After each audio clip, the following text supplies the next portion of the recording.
We will start our session today with two main speakers. But before giving them the floor, I would like to ask the Bishop Emeritus Johannes Johnson to reflect on the issue which is in front of us. So the floor is yours, Bishop. Thank you.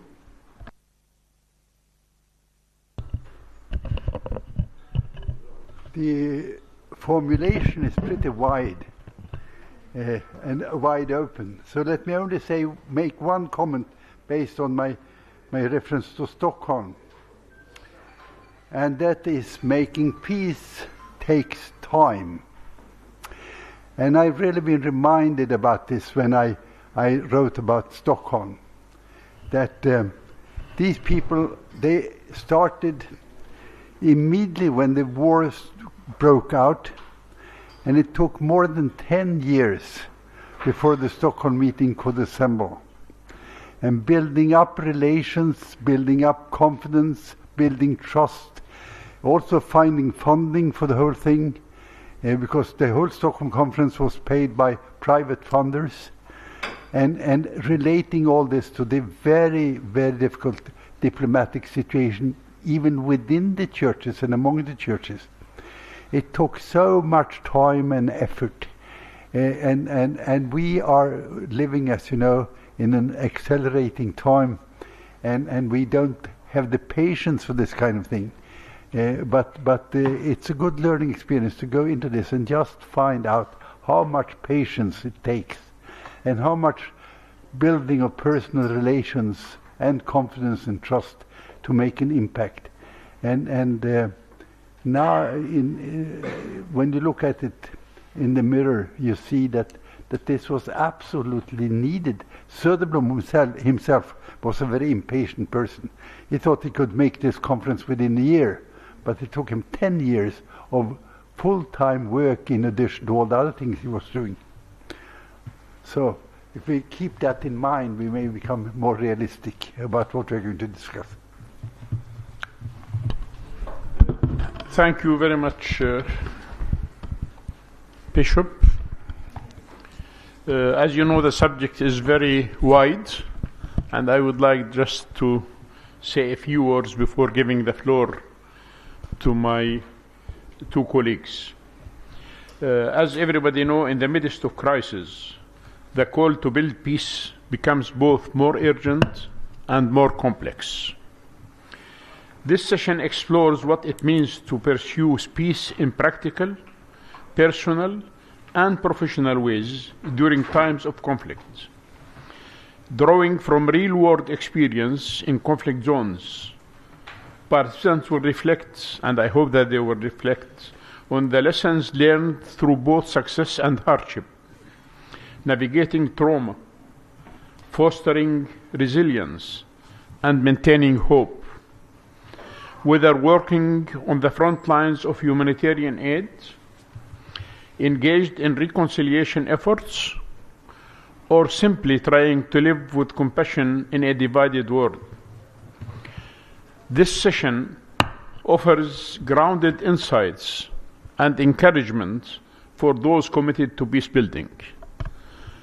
And I would like very much to hear on 5 main objects which are interfered in building the peace, from the humanitarian point of view, from the community leaders' view, from the educators' point of view, from the young people point of view, and lastly, from the post-conflict view. I hope that the speakers and the interventions later will concentrate on those 5 issues, if they agree with me. And accordingly, it's my pleasure to give Dr. Hanna Ojanen the floor to do her presentation. Thank you. Dr. Quawas, many thanks indeed. And it is a great pleasure to start this panel with the 3 words in mind that we just heard: patience, hope, and resilience.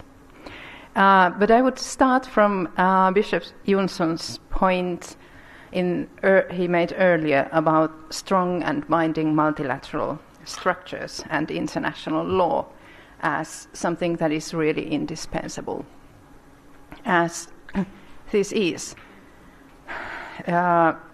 important and something that we sometimes take for granted, or perhaps took for granted for too long. Particularly if you are from a small country, you see the difference rather in concrete terms. You see the difference that institutions and rules make. Institutions give you a voice.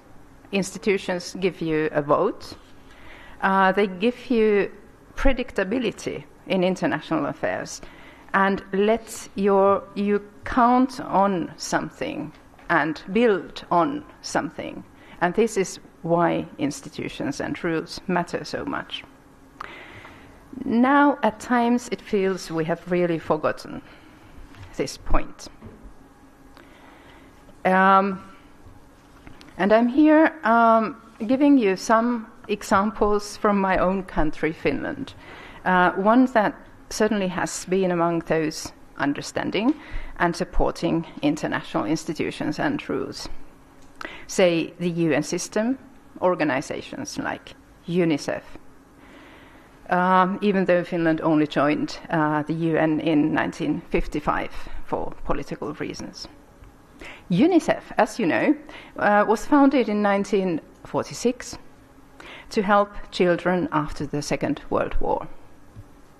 One of the first countries to receive help from UNICEF was Finland. Between 46 and 51, Finnish children got a lot of help from UNICEF. It was milk powder, it was vaccines. They got 50,000 pairs of shoes. And you can imagine how important this is. It is really hard to go to school in Finland if you don't have shoes. Then, in 1951, this help came to a close, and immediately Finland started giving back, or at least trying to give back already, even if in a modest way, donating $10,000 to UNICEF. Now, after all this time that has passed, Finland is somehow changing. It is preparing to quit a treaty that it has joined not so long ago, but still one of these very fundamental treaties related to war, namely the Ottawa Treaty that prohibits anti-personnel mines or landmines. This is a worrisome example of how things change. Finland is not alone here. The Baltic countries and Poland are thinking of the same. And certainly this particular treaty example might not be among the most astonishing examples of recent changes. We might have more serious cases like, for instance, within the European Union, we have a member country, Hungary, that is about to start leaving the International Criminal Court. But still, this opens the door to thinking that we seem to find the treaties to be somewhat a burden rather than something that helps us, as if they were impeding us from defending our country in an efficient way, using landmines, or as if they were impeding us from using our own money for our own purposes and our own people, however you define that. Other examples in thinking, examples of change in thinking that you might recognize from other countries as well, are the cuts in state budget for development aid that is motivated by lack of money, but that also seem to be related to a new way of speaking and thinking, reframing. for instance, reframing migration in a new way.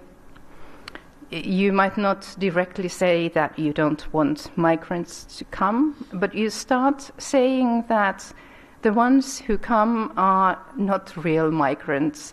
They are not refugees, they are not needing help, but they are being pushed by someone to your country. This is instrumentalized migration, this is hybrid warfare, however you want to call it, and thus it is not about migrants or refugees. Similar changes, as I said, may take place in other countries as well. So what is it we can do? And what can the churches do in this situation? The churches know the people. The churches, I think, know really well the consequences of war. The churches know the causes of migration. The churches know the daily life of the people. And perhaps they could use their voice more, not only to defend themselves and their own interests and their own people, but use the voice that they have for all people and creation, feeling that responsibility they have. Also perhaps including matters such as the importance of education and importance of democracy that churches have been speaking for such a long time. So back to what Nathan Söderblom was doing and saying 100 years ago. If he was so successful and with great effort and determination contributed to the creation of something new, what would be the new that we need now? Are we perhaps missing something or someone?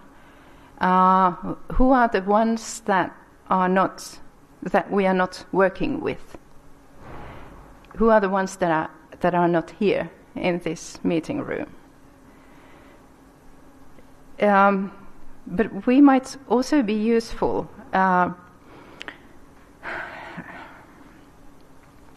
if we now this particular week, as we think about what we as the Commission should be doing and what our program would be, if we thought about whether we are repeating ourselves, should we repeat ourselves or should we change? And thinking back of Jeff's powerful reflections this morning, we might also remember the good sides, the positive developments amidst everything. We might be useful if we prepare to strengthen the solutions that we already have, instead of only looking at the many difficult problems that are on the table. And here I would like to end. Thank you. Thank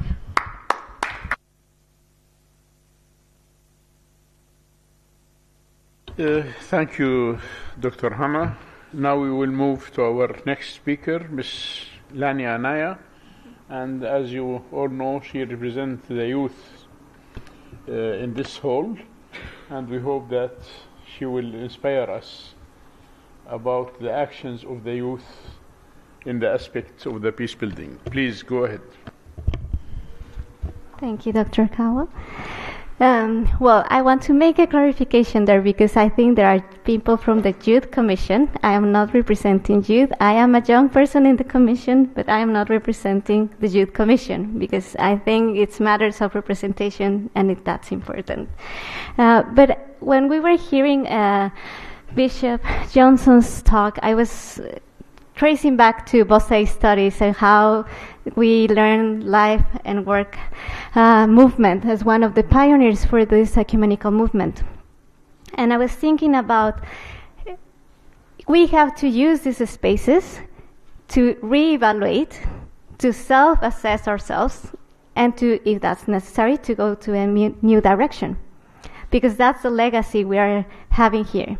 How do we bring continuity from Stockholm 1925, but at the same time, we are not living the same way? We are facing crises, of course.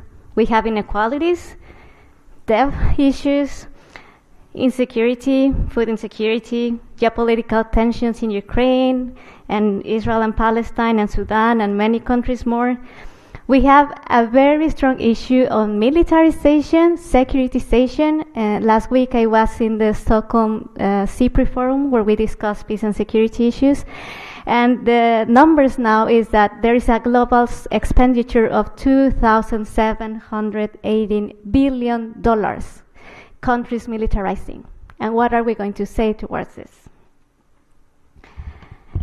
And as Dr. Hanna was talking about, Sweden is also facing a change of cooperation agenda, where there is less support for countries that they were focused at some point, but there is also more relations with security sector, with the private sector, and that requires new responses.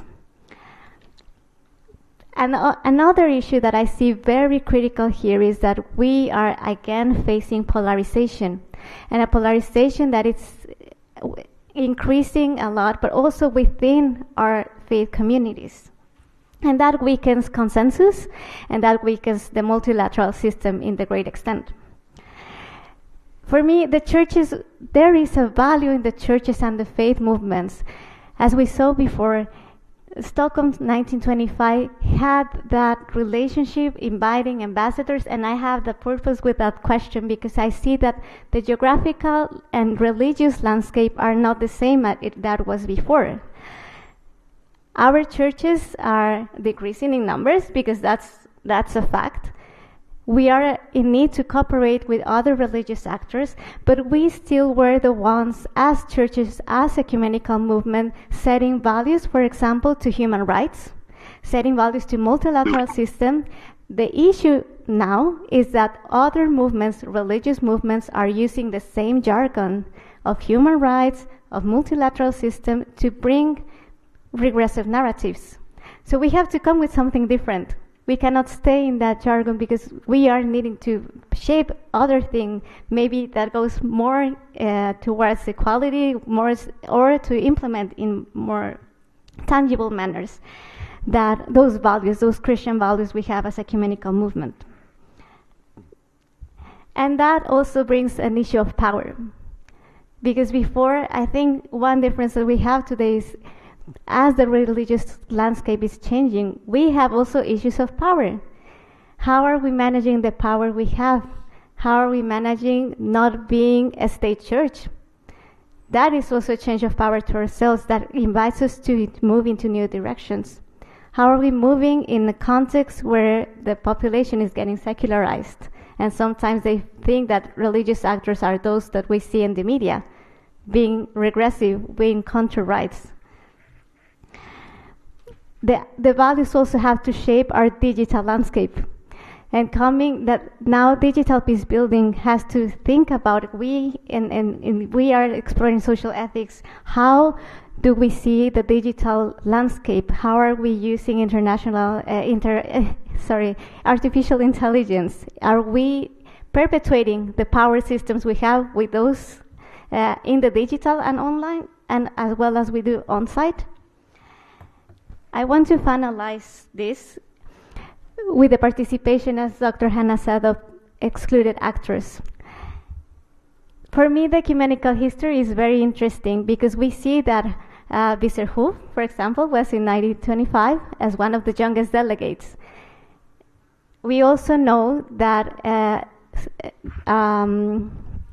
Söderblom, when he came to this conference, the 1925, that was a heritage he had from the World Student Christian Federation movement, because he joined one of the first international events at that time in 1985 in the US, and that was an inspiration for him to do this big movement. So please don't leave out the ones that are out in the table. I call ourselves in this reimagination that we have to think about meaningfully including young people meaningfully including women, meaningfully including indigenous populations, people with disabilities, because this landscape we are living today on militarization is also tracing back agendas like the women peace and security, youth peace and security, that are decreasing in importance in other contexts. So we have to keep ourselves in that new direction, or the continuity we have with the life and works, that we don't leave those populations out. And finally, dialogue. I think sometimes in the situation we have today, we see echo chambers. It's very easy that we keep talking the same voice within ourselves. So we have to embrace dialogue, both that the dialogues we have here come into our congregations, because I think that's one of the things we are lacking. How our congregation in Nicaragua and in Brazil and in Cuba can communicate with the global work we do in this place. But also we have to go outside our bubbles. Because if we don't dialogue as Jesus did with the Pharisees and other people, we are not going to move forward. So part of this dialogue is a challenge for us. We have to dare, as Nathan Soderville did, with our resources, not necessarily financing the resources we have as people, the resources I have in our relationships, in our influence, to continue with the movement, but at the same time, give a new direction. And I'll stay there. Thanks. Thank you very much. Our both speakers have opened various options for the floor to comment, to ask, and we have enough time to give everybody. Yes, there is a third speaker, but I would although he's not on the papers. I believe I was a last-minute addition, Yes. So Dr. Quawas. You are most welcome, my dear. Yeah, Please thank go you. ahead, Reverend. Thank you. So I appreciated Bishop Johnson's call to optimism, and the optimism that was present in 1925. I will not follow that optimism for a moment and go back to our lawyers' framing of the best of times and the worst of times, and let me share some of the worst of times for what we're experiencing right now in the United States, and I will get to some of the best of times. We are dealing with old challenges with new actors. And there are three profound challenges right now that we're facing within our context. And there are many more, but three that I will highlight. First, the foundational institutions and principles are under attack. We refrain, at least in this context, from debating individual instances which happen within the news, because often that distracts us from the larger meta-narrative of what is actually occurring. Our institutions such as democracy, and it's ironic to be here in Athens, democracy is being undercut with a degradation of the balance of power, with a question of the credibility of elections, with a failure in the moral and ethical standards of office. Our educational systems are being challenged with simple academic freedom being in question. When it comes to the curriculum being questioned or even dictated by the administration. Expression within academic freedom, such as protests, are being quelled, and there's a shift from formation of the mind, which we would express as moral, ethical, theological formation, to technical training and ability to be seen in the workplace. The third is the legal process. So democracy, education, and the legal process. We see the degradation of the power of the courts because of a lack of collaboration, militarization of the police, which blends social values and allegiance into what is an unquestionable power, and the lack of due process, especially seen in immigration control right now. So, foundational institutions and principles are under attack: democracy, education, and the legal process to be three. There is a populism that has always been present, that continues to grow, with no shared Christian, moral, ethical center. It is an abuse of the two-kingdom theology and/or the church-state separation as outlined by Thomas Jefferson, third president of the United States. I live in a supermajority state in Indiana. When we use colors, we say red or blue. It is a conservative state in a supermajority. quells any type of conversation, debate, or discussion. It is a rise of populism. This leads to a lack of collaboration and what Amy Chu talks about as tribal protectionism, and political action is transactional with an intent only for personal gain. We see this in a bully mentality. Arguments are often oversimplified into uncompromising position, nuance is lost, and we find ourselves fighting over ends rather than seeking shared means. Public debate devolves into personal attacks, and the tension, the dissonance is palpable. Gallup reports 80% of Americans say that we are greatly divided when it comes to our most important values. That is a new high in my country, 80%. What we find is now overt racism. In 2017, I was asked to address the CCIA meeting in Ethiopia, I believe, at the time, and that was the first time that President Trump was elected. We talked about nuance, we talked about difference, but today the divisions we see, and particularly racism and discrimination, are overt. There's manipulation of classism and identity politics, a lack of personal reflection, and we see that the monetary system is now our God. $5,000 for someone if they have a baby, incentives to self-deport, it is all the language of money. There's a failure to provide alternatives within at least viable alternatives for conversation, and the vocabulary of fear management is an acceptable perspective, meaning you identify someone as the other, create fear around that other, and that creates then movement. So populism with no shared Christian moral or ethical center. And the third is the role of the church in society.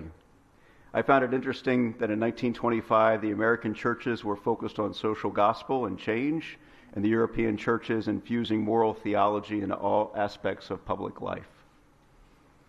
I wonder, what does it look like today? For the church was in a very different place in 1925. In the U.S., I think as well as other places, there's been a loss of voluntary association. We remain spiritually curious as a country. We have not necessarily secularized, but we have disassociated ourselves from institutions. In 1990, in the 1990s, Don Miller in his book Bowling Alone, and Robert Wuthnow in his book Spiritual Marketplace talked about the loss of cogency within our understanding of religion at the center of culture and life. We do remain spiritually curious, but we lack the language or the structure of faith because of declining numbers within our churches and religious affiliation. This can lead to the abuse found in Christian nationalism or other voices then co-opting the Christian message for personal gain. The church itself has lost authority. There is a lack of scriptural literacy in the U.S. We've been rocked by scandal and the lack of relationship, something that was affirmed earlier needed as we build spirit of collaboration. There is the rise of individualization, which is a creation of the self, both internally as well as from external forces, primarily social media, and an overall decoupling from institutions. Where does that leave the church? That is one of my questions. Where does that leave us? Because the old ways of creating change may not work anymore. In James Davison Hunter's book, To Change the World, he calls the church to be a faithful presence. To be a faithful presence in our values, in our theology, and in our ministries. It's a change of perspective, no longer assuming a place at the center of public discourse, but moving from the margins inward. In my context as educator and working in the church, we're leaning into our greatest values. We know that relationships are at the center of creating lasting change. And so right now, today, in about 2 hours, we will have students in Nigeria studying with students in the U.S. through technology rooms, and they're studying peacemaking. When I go to Nigeria, often I'm called to the Secretary of Education's office in the Plateau State to talk about the program, the educational program that is forming and shaping the lives of peacemakers. Students in Nigeria studying in our classes, together with U.S. students, are often being hired by the federal government within Nigeria to continue in the path of peacemaking and peace building, particularly in religious conflict. Why? Because in truth, the gospel of Jesus Christ is powerful for social change. I think that's something we must not lose. Community engagement, at least in the U.S., where we have our students, theological students working in neighborhoods, looking at areas where there is a social need, economic need, and identifying that need and then moving first to meet those needs and then to speak a word of theology or to witness. This idea of meeting need at the grassroots, which has always been part of our story, I think speaks volumes as to the authority of the church when folks can see what the church does and reacts to the needs of individual communities. And lastly, joining together around biblical mandates. How do we blend the language of politics and theology together? In the U.S., with immigration and with the deportation of undocumented immigrants, particularly without due process, the churches are bounding together with a biblical mandate, not a political mandate, but a biblical mandate that then gives greater authority to the church.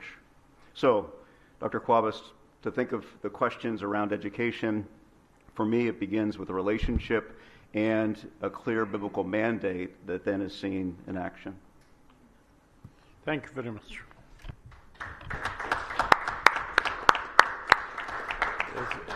Thank you, Reverend Dr. Jeffrey Carter. You mentioned many topics in which needs more explanations about the opinions and subjects, especially church-state separation.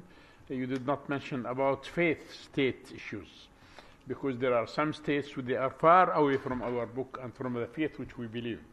And accordingly, as well as the freedom of speech in the educational institutions, this is a very important and a very hot issue nowadays, as in our region, the stress and the orders which is coming to change the curriculum by a double standard criteria and not for everybody to build peace in our pupils. Now I will open the floor for comments, questions. We will have about half an hour for that. We will give the first 15 minutes for questions. Then the three plenarists will answer that and accordingly. My way of moderation, those who would like to speak, because I don't know all the names, please put your name like this so I can see and I will not miss anybody. Yes, I can see. The first, Our Lady, please go ahead. One from our youth organizational. Go ahead. Is it working? Oh, wonderful. Thank you, Dr. Quawas. Thank you, all three of you, for sharing your reflections with us. I really appreciate it. Lani, you piqued my interest when you talked about AI, and is it Reverend Dr. Jeffrey? Also, in relation to misinformation and the way in which the spread of the very quick communication and kind of generative AI creating content that looks real can really impact security and international relations. And so I'm curious, all three of you, or Lani and Reverend Jeffrey in particular, your reflections on the way in which AI is going to increasingly impact diplomatic relations, the work of the church, and how we could possibly use it in positive ways, if at all. Yeah, thank you.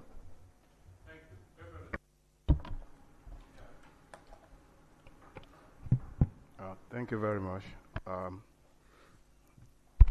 It's working. Thank you very much, the panelists, but in particular, I would like to also agree with Lani that the 1925 conference was monostructured as to now, which is we have a multi-structured challenge looking at the fact that more inclusivity as what relates to who feels the pain most in our midst is here.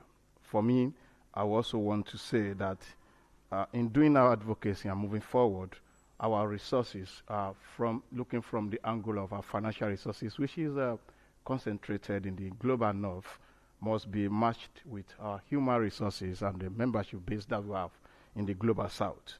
In doing this, matching these two together will quickly produce results for us, driving from strength from both. If we believe that we're all one and we have this together, journey forward. So building peace for me and managing issues like migration will be for us to decisively combine these two resources of the financial resources base that is concentrated in one hand and the human resources that we have in the other area.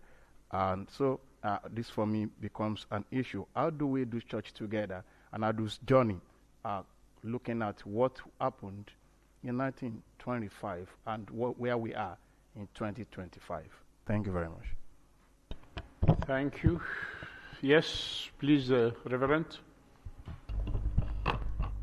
Thank you, Dr. Quawas. Just to add to what has just been said by our colleague, to combine, but also to recognize the church vitality and growth in the global south, and to connect with that, I think will also be something to consider. I don't see any other questions, so let us give the panelists, anyone who would like to. There was a direct question to Reverend Dr. Jeffrey, so I will give you the floor for the first one. Please. So AI. I was recently a commencement speaker addressing young college graduates, 21, 22, 23-year-olds. My question to them was, how will you be your authentic self in an AI-generated world? I believe before we get to international politics, we need to think about the individual self and how do we understand ourselves, because AI first impacts who we are and actually who we think we are. And this is where Christian moral and ethical formation is so important, to think about who we are, how we are a reflection of God's creation, Imago Dei, and then how do we then live into the world. That will then lead to how do we understand information and misinformation. One of my great concerns, I was talking to a colleague earlier, is the lack of reflection when it comes to information. So in my context, misinformation, the tolerance for misinformation has increased. And so where there is blatant misinformation, we pass by, our news sources pass by it, our social media sources pass by it, and it allows to grow. And to me, that's a concern, is when we do not call into account blatant misinformation.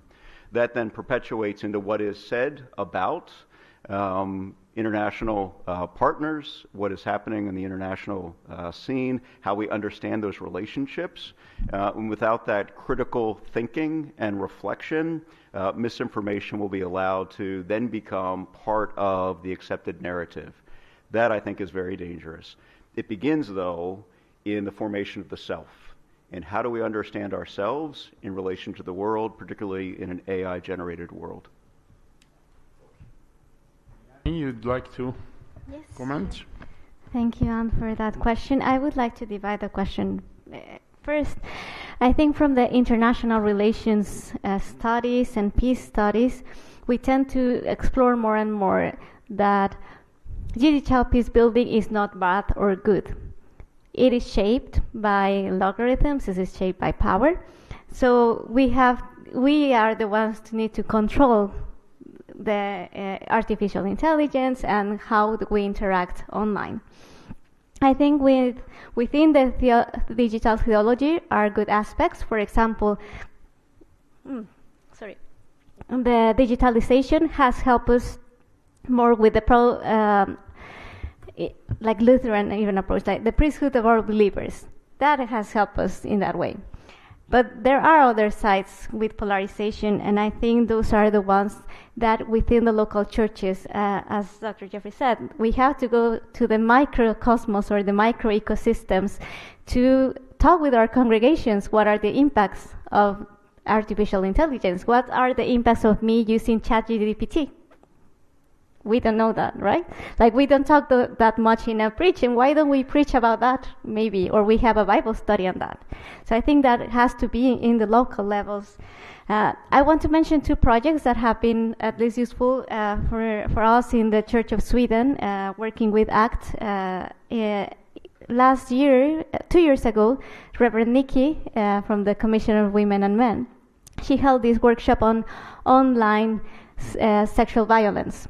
So many young people, we learn how do we see hate speech, how do we identify different interactions online. And I thought that was really relevant for the work we were doing, especially with congregations in Latin America, where religious actors are also threatening our leaders. And I can mention 2 examples, like Padre Marcelo, who was killed last year in Mexico, and we have an awardee from Honduras, a pastor who defends women and girls. So how these interactions are affecting the churches, and what we did is to try to do more these relations, use those resources that are not necessarily financing, but WCC, WAC, ACT Church of Sweden, and our local partners in Latin America, we had this training on how do we use online and how do we identify sexual violence online. So I think that was a good example. But also our other actors, Globe Ethics, that I know many of you know, they are working also in the ethical values of on how do we think on artificial intelligence. So I think linking that ethics, but also theological education, and with the everyday dynamics, that can bring us some move way forward if we want our congregations, our young people at the global, at the territorial levels to know more about this issue, this matter. Thank you. Now, Dr. Hanna Ojanen, please. Thank you. Just to stress what the fellow panelists were already saying, I am also amazed often how the tolerance for false information increases, like how we simply tolerate disinformation around us. And it all brings us to the centrality of education, what we can do. And it is, again, astonishing that with all we know and all we have done, people are not getting better educated, but worse. So we're taking steps backwards.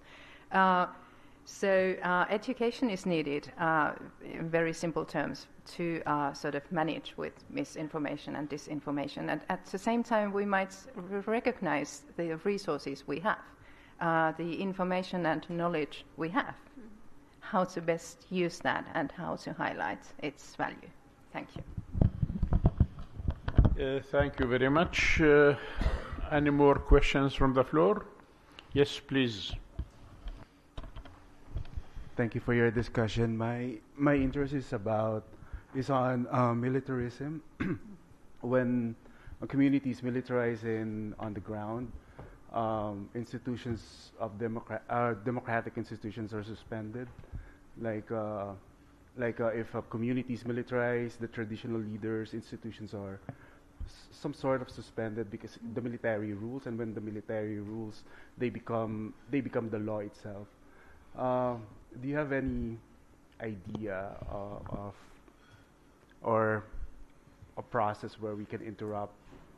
Because I'm sure on the ground it's the same on the higher level of organization, that institutions are undermined, democratic institutions are undermined by militarism. How do we, or what are the ways we can interrupt this? Thank you. Any more questions? I would like to ask the 3 panelists a question about the humanitarian workers in both health and assistance. and even before the Gaza issue. If you remember the Syrian, in Syria, the revolutions and the white caps men who've been voluntarily. So my question is, those who are paying the price of working for voluntarily for peace building, who will advocate for them? Especially when we can see that the United Nations organizations also are affected by the wars, and they are not able even to safeguard them. So what do you think in your deliberations the best way how to give them asylum so as to continue on volunteering irregardless about the risk which they are taking? Thank you.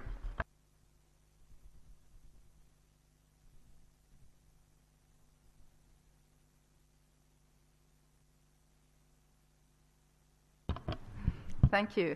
I was thinking about your question that is really difficult, and I couldn't find a proper answer yet. I continue thinking of that. I go directly to the first question of militarism and how to interrupt it, how to reverse it, which is a very, very central question. And again, I'm thinking of of my own environment, where we also see my students would notice immediately, would speak about militarization, and would notice that it is something that they can feel that impacts on the most vulnerable in the society. So your question is really excellent. What can we do? How to interrupt this? It has an impact on democracy, on decision making, and so democracy alongside with education is really key in what we should be thinking about. I think when I go back to sort of the experience in our country, we have been a bit too complacent in that we have been thinking that it's good that the relations between the political decision makers and the defense forces are very good, and that there is mutual trust, and so that the political decision makers gladly listen to the military experts and the defense forces for whatever they see they need. But that's perhaps one of the points where one should be a bit not only awake but also sharp and say it is the civilian decision makers that decide, and it's not always like it doesn't go always in the way the defense forces would like to have it. Thanks. Thank you. Ms. Liana Jimenez, please. Thank you. So yes, I think regarding militarization, in Sweden is also happening, and we are seeing both. Well, one of the things that happened last year is that now military service is back to be mandatory. Before that, there was a period of time that was not mandatory. Now it's again. So young people are really worried about that. But I also see that this goes to a more systematic matter of securitization. And that also is like, what are, when we are securitizing everything, we see everything as a threat. And that's where the risks come. I don't think, yeah. So I think on one way, we are talking about defense and the countries defending themselves, but the risk is coming to securitization.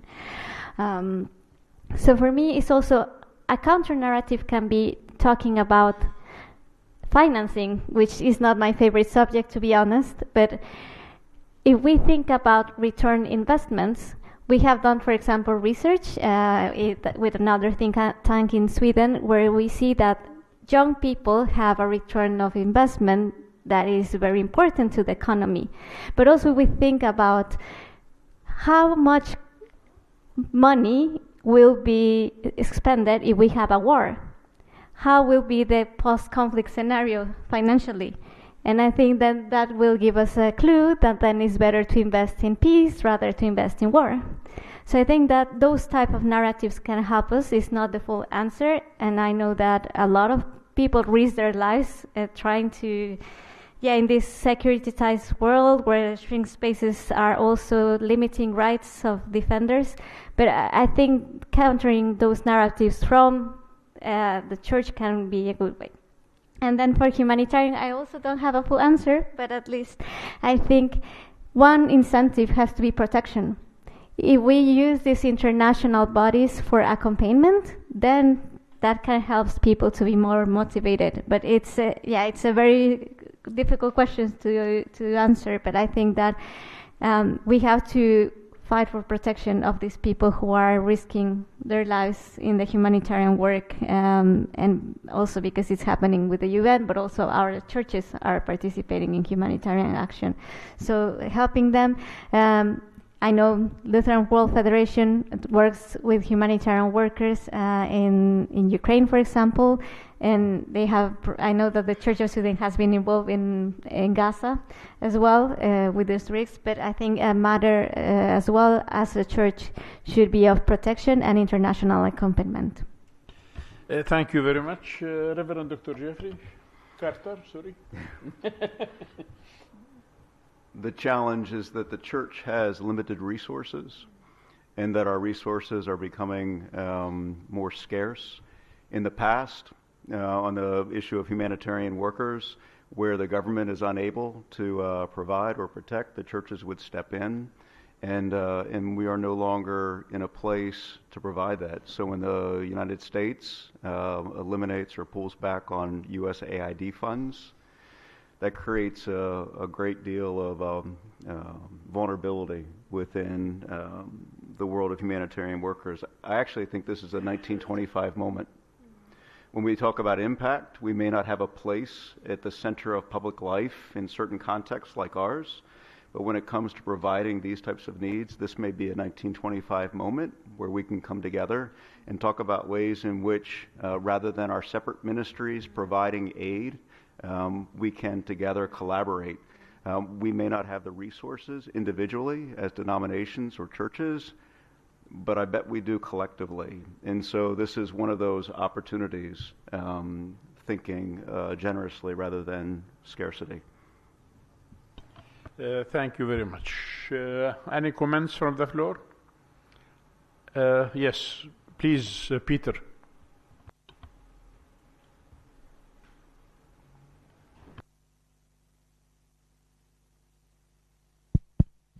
Thank you very much.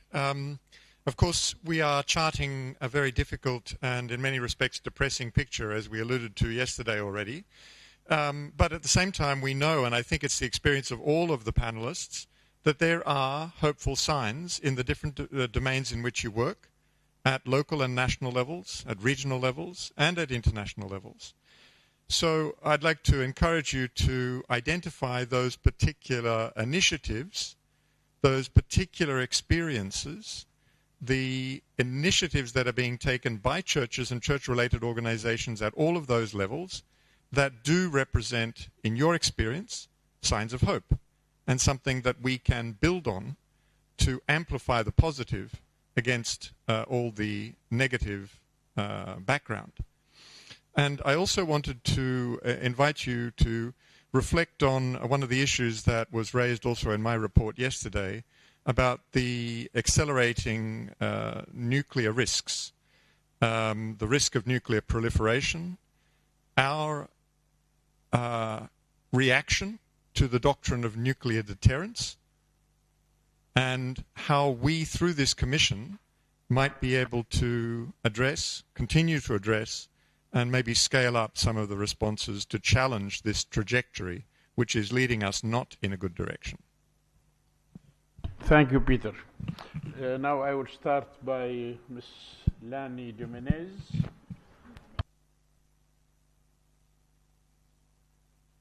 Thank you.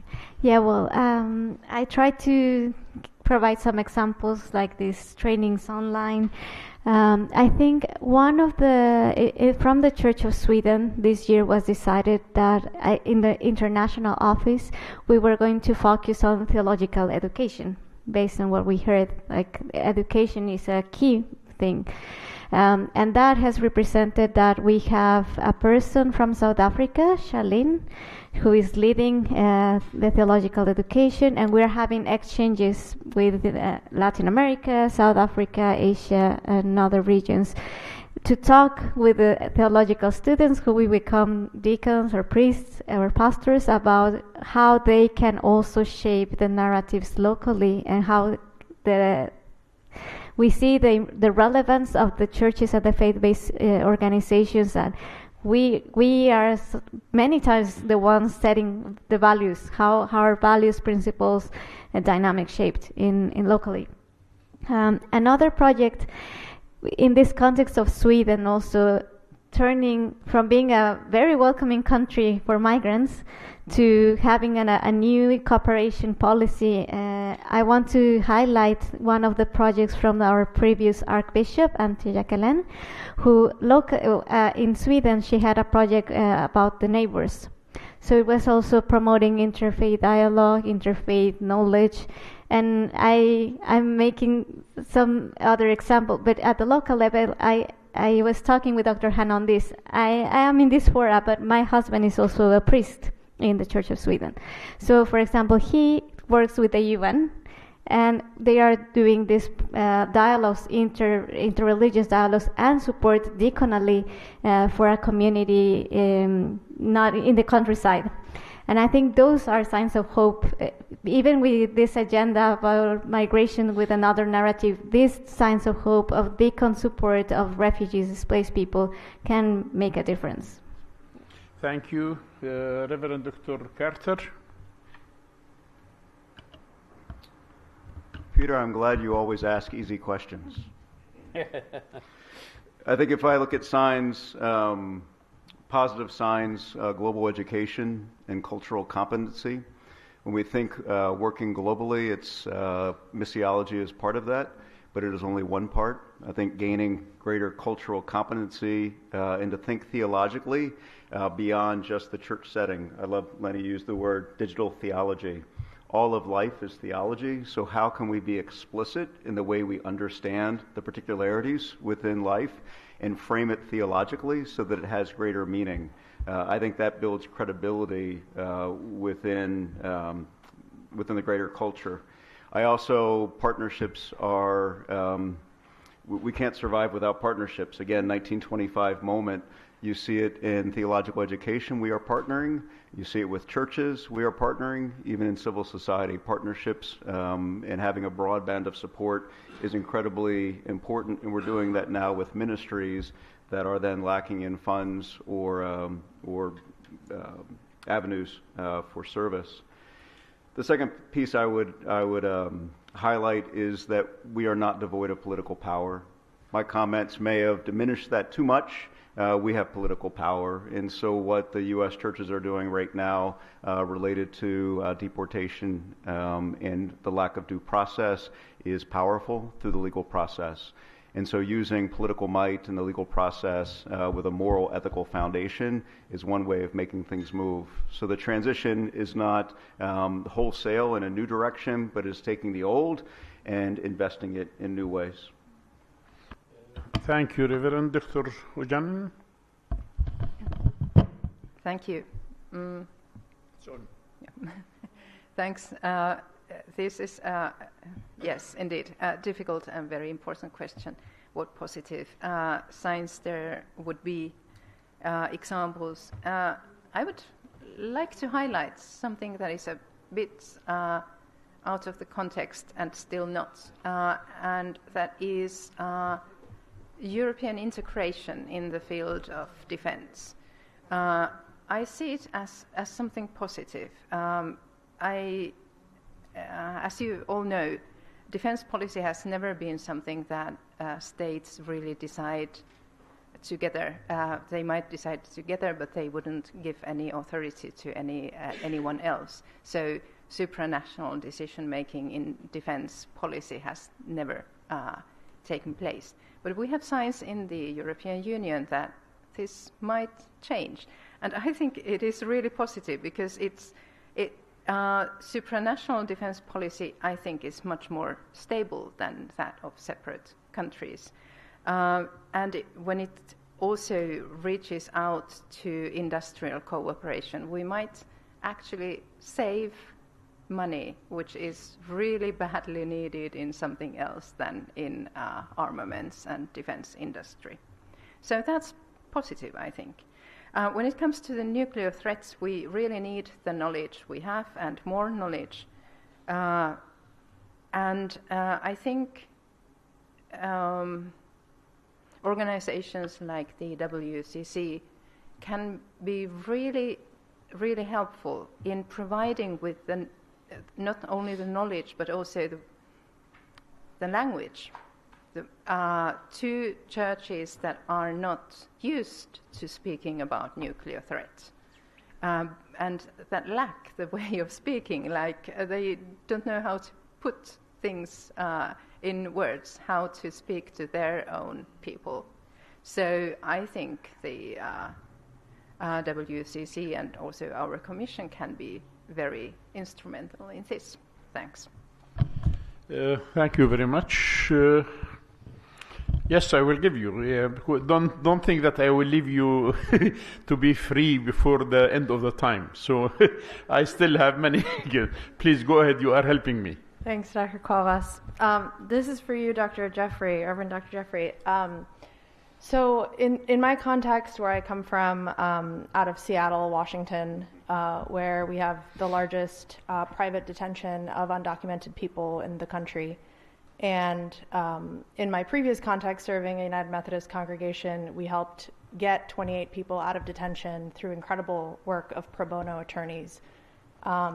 And very recently, a couple who we'd helped get out, who've since had 2 children born U.S. citizens, reached out and were concerned that they might get rounded up in one of these ICE raids, and decided to designate 2 congregants as legal guardians of their U.S.-born children, so those children wouldn't be in limbo in a detention holding cell somewhere, kids who are 2 and 1.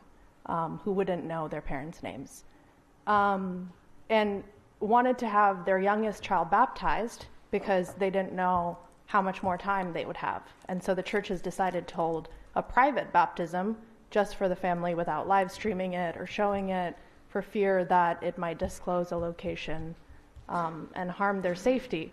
So my question really is, I really resonated with your solution of relationship because I so deeply agree with you that relationship is really key in fostering and building peace.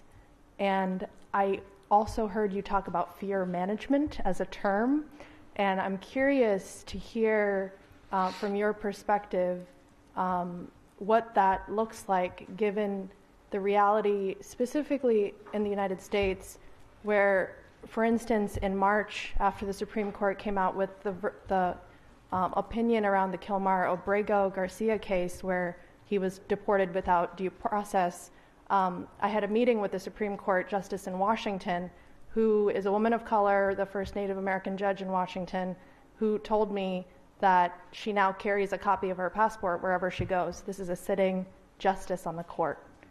And so I'm curious, and that's fear. And so I'm curious what fear management to you as a concept or an idea it really is like. I'm curious what role the church has in it. I really wholeheartedly believe in relationships and the way that the real role of the church in addressing these needs and accompanying people in this time, but I'd love to hear your thoughts on that. Thank you. Before giving Dr. Carter to answer your specific question, I would like to put something on the table again. It was mentioned twice during these 2 days. Church-state separation. I can understand this context in Europe and another country, but not in our region. Because in our region it is not a state government, state church. It is, if you want to say it, a Jami and state separation, which is not the reality which we are suffering now. It is religion and state separation. And because of that, I put first, what about the faith issue in this? Why we do not say Christianity, and we are saying only church? Because the church, yes, it is the safeguard of the religion, okay? And accordingly, by this terminology, which is misused in my opinion, what do you think will be the best terminology to define it? So as everybody knows, I noticed that they are far away from churches and they are far away from religion everywhere. Our church, many churches are empty now. And in some places in Europe, even they are selling their church for museums or for other issues. Even in the United States for Jami. And accordingly, as WCC and CCIA, we have to have a guidelines where we have to go with this issue, until which line we have to go and to battle and to stop it. So for Dr. Jeffrey, first the question of our colleague, and then the question for the three panelists on the issue which I've raised. After that, I will give the closing remark for our Bishop Emeritus, Dr. John Johnson, since he started to give us his feedback about what he have heard in this session. So please, Dr. Carter, go ahead.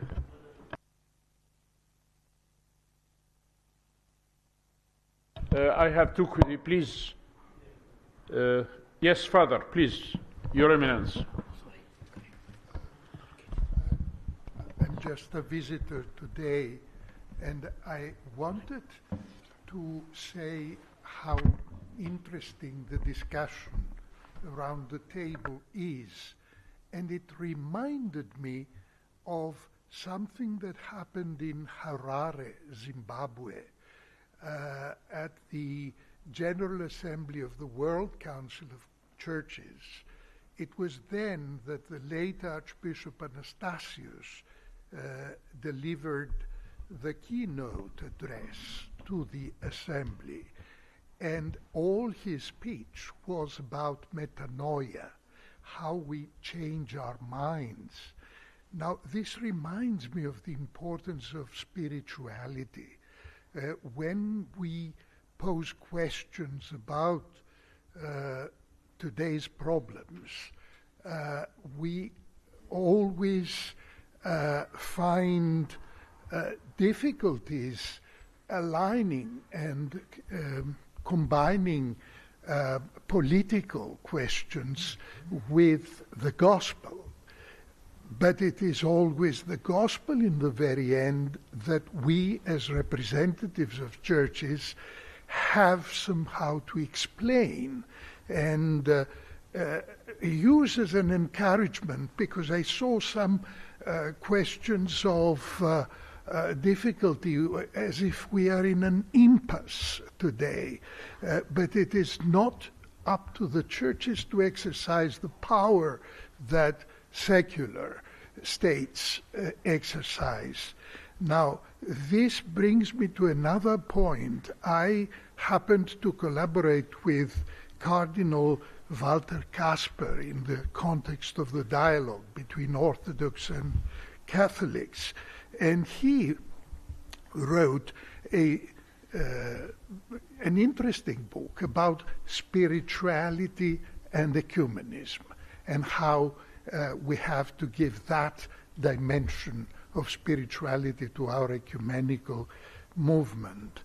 And last but not least, when I happen to participate in meetings like this, I always find it interesting, but I have the impression that we create with these meetings small islands, and it is so important to find ways to enlarge the space of that small island and address the larger flock, the faithful, and the world. And I think of people who inspire, people who take these inquiries, these difficulties that we express and bring them to a much larger audience. And, well, this is not a wishful thinking, because we have so many examples, hopefully, that God gives us the blessing to have among us and inspire us and encourage us. And I'm sure that every one of us may use examples like that to continue our work and not feel impotent in front of the larger questions. Thank you. Thank you, Your Eminence. Please, Ganeshu. Yes, thank you. First of all, I would like to thank all the presenters for their intervention. My question is for the point that Jeff raised about the deportation that is taking place in the United States currently, and this is also the news of the day. I'm asking what the church leadership, whether it is collective or individual church leadership, are saying about this.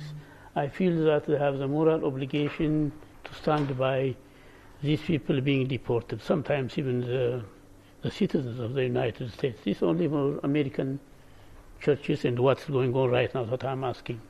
And you are not the only ones who should answer, but if you have anything that the church has said something against what is going on there. Thank you. Thank you.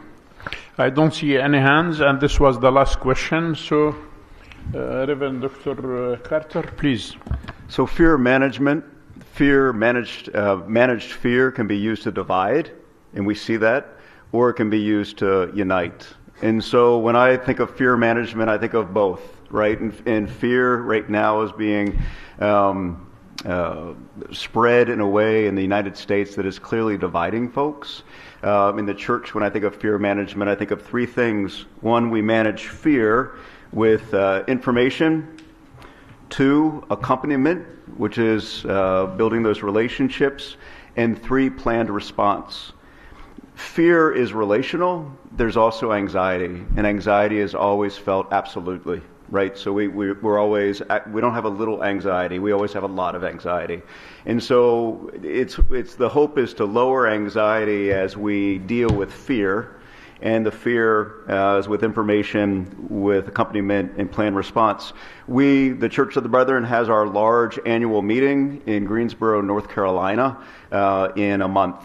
And so the church leaders, all the senior leaders, 7, 8 of us, wrote a pastoral letter to the denomination saying that we will be a welcoming space, and not everyone will feel welcomed in Greensboro, meaning individuals of color and international guests, U.S. Domestic and international guests. And so the plan is then written out. Folks are asked to bring documentation, so there's the information piece. Accompaniers are named, and there is a response in case something happens. So that's fear management, and hopefully that then lowers anxiety. The two are separate, but they're related. The other piece is stories. So the Church of the Brethren, my denomination, is primarily a white denomination.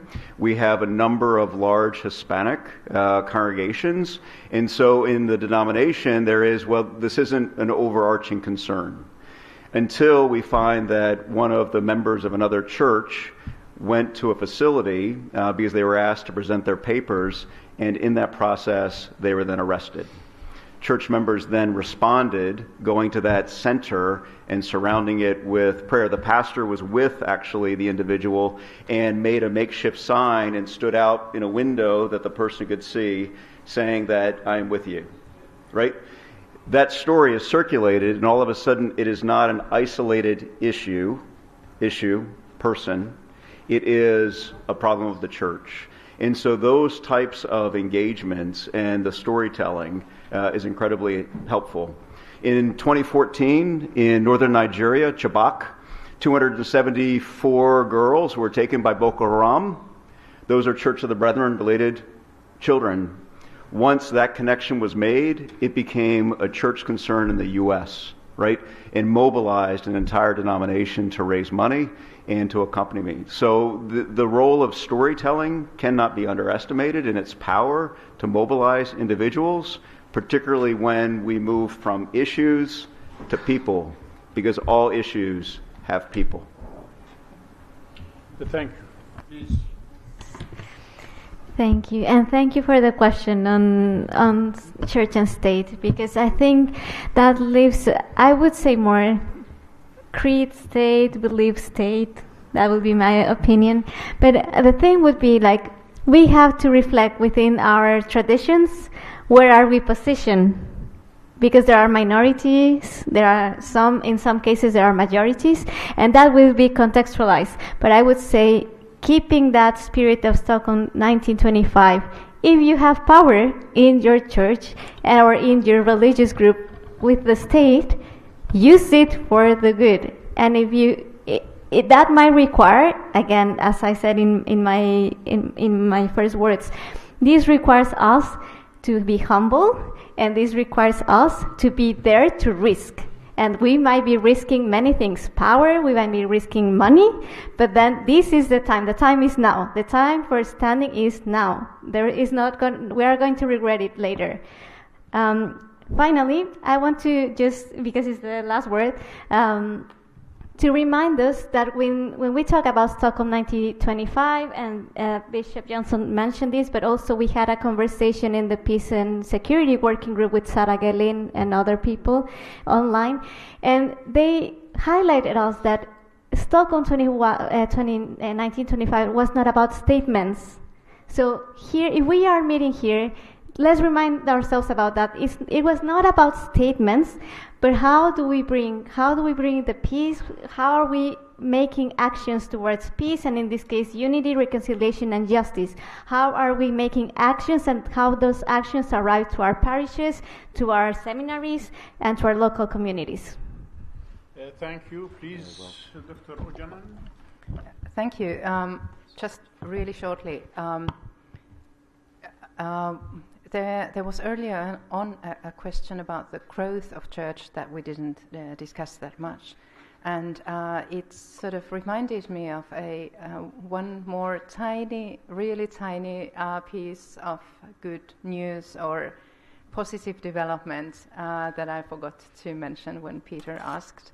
Sorry for again bringing up my own experience, but just to give a tiny example from Helsinki, from my parish, which is considered to be the parish that shows where all the other parishes eventually will go, and the direction was for a long time that it will be diminishing, people leave, and it will just get smaller and smaller. Now, when I went to church on Sunday, I heard the usual naming of people that have passed away and those that have been baptized, and I somehow always counted them, and it was always more those that had passed away, which is still true. But now the new thing is, when I go to church on a Sunday, there is a third element that will come up alongside those passed away and those baptized. It is adult people that have joined the church during the past week. And that would be typically 13, 15 persons. Only the first names are given, but it is a very surprising list, and I never heard about that before. So just wanted to share this. Thank you very much. Before giving the floor to Bishop Emeritus Johnson, I would like to recognize with us Anne Jacob, which she is representing the Youth Commission. So you are most welcome with us, although you have interfered many times without recognizing you. It is my fault, sorry about that. Now, the closing remark is for Bishop Emeritus Dr. Johnson, please. Thank you. I want to remind you, as you mentioned the matter of church and state, with all its many dimensions, I just want to remind you that if you are interested in this history of the CCIA and the World Council, The most important meeting after Stockholm took place in the island of Fanø in Denmark in 1934. And that was a decisive moment, not least for the CCIA, because at that meeting there was a young man happening to be present called Dietrich Bonhoeffer. And together with English Bishop Bell, he convinced the whole conference of the Life and Work to side with the confessing church in Germany rather than the Deutsche Christen at the time. So they took a very clear position, and it was a very conflictual position, but they took that position, and since then this has been the main line of the Life and Work. And this Fanø meeting was followed by the next big Life and Work conference in Oxford in 1937. And that was probably the best prepared conference in the history of the World Council. They had a lot of experts into it and producing a lot of preparatory material on the question of church and state, the question of worldly authority and religion. And this was a thorough kind of a rather intellectual discussion on these matters that sort of set the guidelines for this discussion that continued and maybe culminated with the assembly in Amsterdam in 1948 on the responsible society. But I just want to remind you of that history as we mentioned this. It's not a new question, and it's also worked a lot with. And then I have to, before we go to lunch, I must say that today is the day when the sort of final blow to Gaza is hit. You heard the news today that there's a full-scale attack with the purpose of taking over the whole of Gaza and possibly have all the people leave. And the goals are set, and it's now going on in this very moment. And up till now, nobody has mentioned even Gaza in all the introductions since we came here. And I think you cannot leave without saying something to this absolute terrific kind of a blow to a whole people. Trying really, well, I shouldn't say more, you know it all, but you probably cannot leave this meeting without addressing this matter somehow, as it happens right now.